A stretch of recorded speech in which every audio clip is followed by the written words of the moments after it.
good to be here, and I want to thank the worship committee for inviting me to come and speak again here. This is my fourth time up here. Yay. Yay. And, I think it's interesting that the subject, how do you quench your spiritual thirst, certainly fits with one of the themes of the word of the day, which is thrive. In order to thrive in life, we need water. And so that's a good image, and it kind of fits. It's kind of the way things are spiritually, I think. Sometimes we just keep putting one foot in front of the other and paying attention to being in the now, and things just seem to work out. Well, one of the things that I wanted to share today as I talk to you is a little bit about myself. Besides being Professor Emeritus at Fresno State, if you don't know what emeritus means, it means I retired. That's basically it. And they said, we liked what you did here, and so we're going to give you this title. So my name will always be, for the rest of eternity at Fresno State, my name will be listed as faculty there in the College of Health and Human Services in the Department of Public Health. I get free parking and an email address and a library card for the rest of my life. But I've been a health educator for over 40 years, and I educate and communicate about health-related issues. And when I was early in my career, there was a national campaign about Friends Make Good Medicine, and it really dealt with all the research that showed that interpersonal relationships we have with others adds value to our life and actually helps people recover from illnesses, serves as a protective factor, if you will, for people getting ill. So I have 40 years as a practitioner, where I worked for departments of public health in various cities throughout the United States. I worked for the State Department of Education for many years while I was finishing my doctoral degree. And then I've been a professor for these past 16, 17 years. And Celia shared with you, one of my areas of expertise happens to work with people in substance use and abuse. It's how people change the way they feel. I don't know about you, but one of the reasons that I have a spiritual practice is it changes the way I feel. Yes. And so there are lots of different ways that people choose to change the way they feel. Not only do I have 40 years as a health educator, but I will share with you that I have my own personal experiences with alcohol and other substances for when I was a young man. And I have over 30 years in recovery with 12-step programs. And so thank you. It's very good for me. So some of my comments today and my spiritual path is tied into not only that community, if you will, but also with other communities such as here at Unity. So as I do share some of the stories, if you were here and you heard my last talk, what's your story, walking your path to spiritual growth, I emphasized a lot about interpersonal communications and interpersonal relationships. And as adults, we learn through communicating with each other and sharing our life experiences about who we are. So I'm also an academic. So when I looked at this title, and I came up with the title, talking with Reverend Joe before she left. Well, so quenching your spiritual thirst. So I got out the dictionary, Webster's dictionary. So what is thirst? Well, the primary definition of thirst, if you look it up, is the need to drink. Discomfort caused by this. And the secondary definition for thirst is a desire or a craving. So we have thirst. Right? So then I looked up the definition of, well, what is to quench? It says to satisfy, in parentheses, thirst. Okay. By drinking. The secondary definition is to extinguish, as in a fire or a light. So how, if we have this desire, this craving, how do we extinguish it? How do we satisfy it? And then the last word in this title of spiritual and spiritual, I looked that up. And spirit, a person's essence or intelligence or your soul. Can't touch it, feel it, see it, right? But I know it's there. That's a measure of faith, which I'll talk about later. And spiritual is of the spirit or soul as contrasted to bodily or worldly.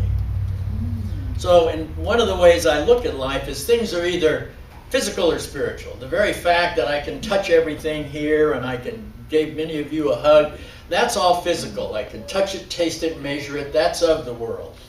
But the other part, this part of our essence, our intelligence, our soul, are things that are intangible. And we can't measure it. And it's through a belief and how we work together. So, having said that, when your body is thirsty or needs water, how do you quench it? How do you quench it? Well, how many of you just go to the kitchen sink or the bathroom sink and you get some tap water? How about filtered water if you live in Fresno? How about flavored waters? Soda? Yes. Tea? Yes. Coffee? Yes. Alcoholic beverages? No. Fruit or vegetable juices? No. We could go on and on, couldn't we? I don't drink, but I'll eat oranges or pears or others. So the point I want to make is we each have our own preferences for how we respond to this basic human need. After all, we humans are mostly water. I think about 85% is H2O. We need to replenish that on a daily basis. Just because I drank something yesterday doesn't mean I'm not going to have to drink something today. It's kind of like in the recovery process. They say one day at a time, and we deal with each day as it is because it's all we have. And one of the things I've always believed throughout my years as a health educator and working in public-private settings and with large organizations and multinational corporations and individuals one-on-one is the only thing that's real in life, in your life and in my life, is the right here and now. As I'm standing on this platform at Unity of Fresno and you're sitting out here listening to me. Everything else is fantasy. It's a projection of what may be or what your perception of what was. So the only thing we know for real is the right now. It's in the immediate, in the here and now. Well, how and where did we learn to quench our physical thirst? Well, how about the role of family? When you were thirsty and you were crying as an infant, and there's an infant in the room, and when that child cries and is thirsty, it doesn't say, I could have had a V8. It doesn't say that. You make the decision of what you will provide that other human being to satisfy their thirst. And you will look at the reaction to that child and find out, do they want more? And as humans, we enjoy and pursue those things that satisfy our thirst and that change the way we feel in a way that we value. Right? I like this, and what will the infant do? They'll make faces and let you know, I don't like this, so you try something else. Or, if this is your bias, you will say, you're getting this, and you'll like it. I remember that from my Italian father. Now the one thing, so we know that we learn about quenching the physical thirst from family. We also, from our environment, where you live, and what resources are available to you. And our personal experiences. That as you age, as we age as people, and as we move forward, we have our own life experiences, and we make our own choices. And tastes change over time. All right. So when your spirit or soul is thirsty, how do you quench it? How do we know when you're thirsty spiritually? For me, it comes down to when you're asking or thinking the big questions. Yeah. Why are we here? What's it all about, Alfie? Some of you understand that more than others. Again, when we have these big questions, what is my place in this world? Why do I have this longing? What am I looking for? What is this spiritual thirst? These answers that I look for. Again, we go back to, because part of my professional preparation and practice is a behaviorist. I listen to what people say. I watch what you do. What you do speaks greater volumes than what you say. I watch where your feet go. And you may have heard me say this in other addresses up here. You can't talk your way out of something you behaved your way into. You cannot talk your way out of something you behaved your way into. We behave our way into many of our chronic diseases. Individuals dealing with alcohol and drugs behave their way into addiction by their decisions that they make. You can't talk your way out of it. You have to behave your way out of it. So we have the role of family, and we have the role of personal experiences and your own choices. So how do we satisfy and find those answers? Well, some of us do it by reading. Reading is important. You expose yourself to different works, experiences, beliefs. If you're here at Unity, there's a tremendous lending library for free right across the hall over there, and you can expose yourself. I've read more spiritual books in my retirement than I did before in the past 20 years because I have the time and the opportunity. My thirsts change as I change and mature about what I want to read. So we read. Reading gives us different perspectives, and we hear different stories. The Bible is based on other men's stories. Jesus didn't write anything. He lived, and other men interpreted and saw and wrote down. This is what I think was really going on, and we're reading those, and the Bible is full of parables. And what are parables but stories and metaphor and analogy? So that we take one person's interpretation of an event, and then we apply it and say, well, in 2014 it might look like this. But it's done through stories. And like we say in meetings as people go around, and maybe some of you are here in Unity because you weren't getting fed or your thirst wasn't being quenched in other settings, and so you're checking out other opportunities to find out what other messages are here. What do I relate to, and can I relate to? Well, in honoring where I am, being at Unity, I looked at Unity's 5 basic principles. And these are taken from the textbook for Unity Basics. And I'm just going to read them to you. For some of you, you'll be familiar, and for others, you might say, oh, there's 5 basic principles. God is absolute good, everywhere present. In everything, and some of us would say it is the energy that holds the atoms together. Right? When I gave the talk on what is spirituality, and I asked you to look at this stained glass, and I said, what part of these images is the spirit part? And my answer was, it was the lead that holds everything together, the thing that is the most drab, the most mundane, the most obvious, but we don't pay attention to it. But that is what binds everything together. We look at everything else, but what binds it all together? Human beings have a spark of divinity within them, the Christ spirit within. Their very essence is of God, and therefore they are also inherently good. The third principle, human beings create their experiences by the activity of their thinking. Everything in the manifest realm has its beginning in thought. Everything that we touch, everything started as an image. I don't want to sit on a rock. What is more comfortable than a rock? A piece of wood. And now you all are sitting in comfortable stuffed chairs. Aren't you glad they're not folding metal? Yes. Oh, yeah. Because people had an idea, a thought, and they put it into action. Fourth principle, prayer is creative thinking and heightens the connection with God, mind, and therefore brings forth wisdom, healing, prosperity, and everything good. And the last principle, knowing and understanding the laws of life, also called truth, are not enough. Knowledge is not enough. A person must also live the truth that he or she knows. Again, as they say in the 12-step rooms, it's a program of action. It's what you do. It's where you go. Now, I have an experience, and some have said going to church or a spiritual center or a community is important. I was born in Okmulgee, Oklahoma, which is just south of Tulsa, on the B-line, 26 miles. And my grandmother, Monty, Mary Shannon, I spent time with her before she passed.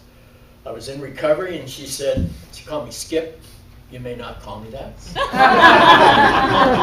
Skippy, you know, are you, do you belong to a church? And I was very involved with 12-step communities, and I said, no, I don't, but I spent a lot of time talking about God and our Creator and our spiritual path with them. And she said, Skip, I think you need to join a church. And she said, because it's about the community that you'll have there of like-minded individuals where we can speak with others.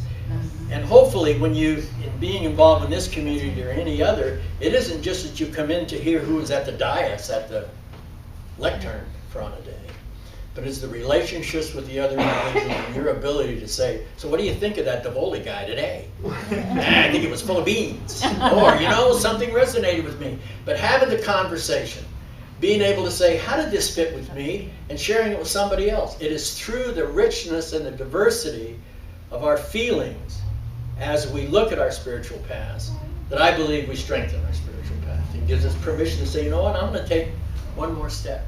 When I used to teach at Fresno State, and I created a learning community, I would always tell the students that I believe that all of you, when it comes to communicating about your God, your spirituality, quenching your thirst, that you are all on a continuum. And on this end of the continuum, it's, you know what, that's really private.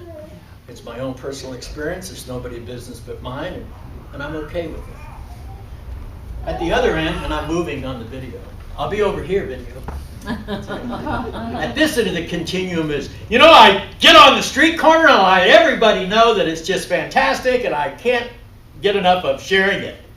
Well, wherever you are, if I asked you all to do it and I'm not, and I invited you to place yourself somewhere on this continuum, you would. Do you agree? Yeah. You would be able to evaluate, where am I at? Wherever you stand on the continuum, it's fine. It's right where you are.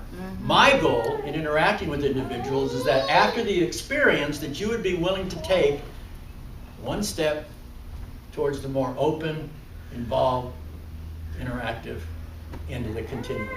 That's all. Something as simple as that is all that it takes. Actions speak louder than words or thoughts. What are your feet doing? In 12-step programs, we tell people what you want to do is you want to develop sober feet. That in times of crisis, you just find yourself taking yourself to a meeting. And what's in a meeting? It's a room full of individuals who have like-minded experiences. And I believe, and we talked about it in another presentation last year, that the more you share, you find out the commonalities of why are you sitting here in unity? And you can share that and find out, is this where you want to stay? Or spend some more time. No contempt prior to investigation. Right? Give it time. Yes. Give it time to understand and feel. We need to build reciprocal relationships. You know what a reciprocal relationship means? A two-way street. Now, I'm going to say something, and you may not like it. You may. Except for a few people in here, I really don't care about any of you. Well, why do you think that is? We don't know. Because we don't know. I don't know you, and you don't know me. How can I care for somebody? What is caring? I used to ask my students, what does it mean to care? Spend time, seek information, to be patient, to invest. If I'm sending you a card at a holiday, I want to get one back. You know, I can remember my parents coming from children of the Depression and World War II and that whole community, and that here was the Christmas list that went out, and my mom and dad used to see, where are we getting them back? And after so many years, that person didn't get one anymore because it wasn't a reciprocal relationship. So we build reciprocal relationships. In the programs, one of the things that people will say is, I don't know about this God that I can't touch, taste, see, feel, etc., but God speaks to me through you people. And so providing yourself an opportunity to have those conversations. When we look at prayer and meditation, it's been said, you know, in prayer we talk to and with God, and in meditation we listen for His answers, or her answers. Now the one thing that I do want to share, and I was a little conflicted about coming up this Sunday, Reverend Joe and Rob's departure, and now Jim's departure, and Amber's, has left and will leave a vacuum in this spiritual center and community. you know what they say, you don't miss your water till your well runs dry. And then you say, oh, maybe we shoulda, coulda, woulda, oughta. That's all in the past. Times of change are times of opportunity. There's ancient Chinese wisdom, times of crisis are times of opportunity, if you're familiar with the I Ching or other. And you know, the perception of these absences and these transitions creates stress. And what stress is, simply defined, and I've been a health educator for a long time, they used to pay me to relax with people, is it's just a demand. It's your body's non-specific demand to any demand for change. Any demand for change. Distress, disease, or eustress, positive stress. Remember when we have a pastor with stress, because now you have different energy in it. Now, pastor's gone. Another demand for change. So times of change are times for opportunity. And change and stressful is that is a demand on you, body and mind. And the other thing that's going to be important is for some people it may be that the perception is, you know, it's not a bad thing for us to evolve and to grow. It's not a bad thing for us to rely more on each other. It's all about perception. And as we look to quench our thirst, it's all about what do you like? Tap water or flavored water or tea or whatever. It all will quench your thirst. It depends on your preference and your ability to try something new. In my world, what I would do professionally with individuals, I work with multinational corporations, doing multi-day trainings and work with boards, is I ask people, I actually say, listen, you have your own life and your own world experiences. I have mine. What I'm going to ask you to do for these next however many hours is look at the world through these glasses, please. I have my prescription. Now you're all fuzzy. Now you're all clear.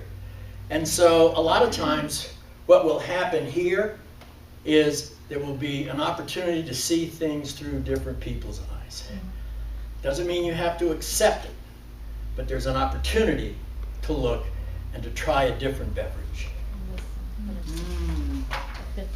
One of the ways we consciously break free of our fears and cope with stress is to create a community of support for ourselves, finding like-minded people who are exercising their own courage to create a life of their choosing. Now, we each have within us our Christ consciousness. And when I first came, one of the things that I appreciated hearing from the dais up here was the definition of DNA. Now, as a behaviorist and professor, I know what, genetic stuff, and when I heard it was divine nature activated, I thought, that's pretty cool, I like that. We can awake this energy source through the 12 powers as taught by one of the Unity's founders, Charles Fillmore. And I'm not going to do a big lecturette on those 12 powers, but simply faith, strength, wisdom, love, power, imagination, understanding, will, order, zeal, elimination, and life. These are all some of the tools to use. Changing our lives requires changing our behavior, which requires changing our thinking, which requires changing our beliefs of what we think is the best for us to quench our various thirsts that you have.